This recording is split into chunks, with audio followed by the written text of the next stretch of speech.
So today guys, we're going to show you how to install a MiniRacer Factory Series Chain Guide on your CRF110 or CRF50. So before we get into it on the bike, a quick chat through what you get and also what tools you'll need. So you'll receive your MiniRacer Chain Guide, you'll also receive 2 M8 high tensile bolts and 4 of these little spacers. These are specifically machined in Australia to fit our chain guides. If you're on a CRF50, you'll only probably need 2 of these on a stock swing arm. CRF110 will need all 4. If you're running an aftermarket swing arm, it will depend on the swing arm. So we give you the 4 so you can decide which you need for your application. In terms of tools, you don't need a lot. You just need a 5mm and a 4mm Allen key, a 10mm spanner. We've got a little ratchet ring, but a normal spanner will be fine. If you're installing this on a stock CRF110 swing arm, you'll also need yourself a hand drill and an 8mm drill bit to enlarge the holes. Let's get into it. So today we're going to install this in the CRF110, but the exact same process applies for CRF50 or CRF110. So before you start, the first thing you want to do is just take out this little top spacer. So all that requires is your Allen key in the top. You can also use a ratchet bit in your ratchet on this for the Allen key, but we'll show you this way. And then quickly undo this guy. Pop the bolt out, your spacer comes out, and that will allow you to thread the chain guide over your chain. Once you've done that, pop your bolt back in.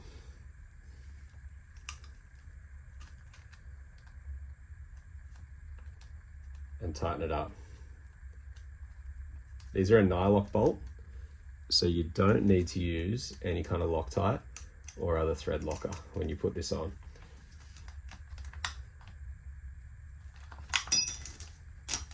Okay, so once that's tight and back on, your chain guide's ready to be positioned.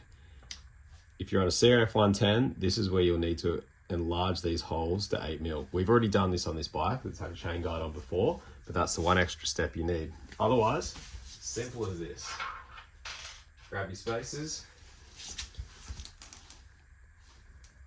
grab your bolts, and for the CRF110 and the stock swing arm, we're going to use 2 spacers for each. So the spacers go between the swing arm and the chain guide, and the bolt goes through the lot. So we usually do the front hole first,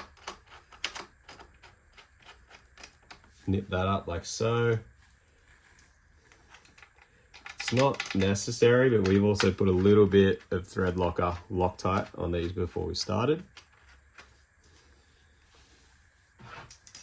Grab your 5mm Allen key, tighten them up.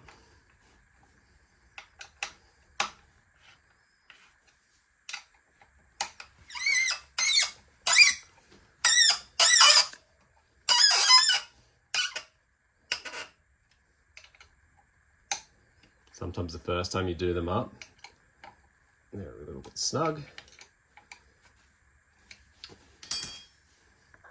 So there you have it, your brand new MiniRacer Factory Series chain guide installed in a CRF110. Like I was saying before, the exact same process applies for a CRF50, except you just need to use 2 less spacers, and the same process for any aftermarket swing arms as well.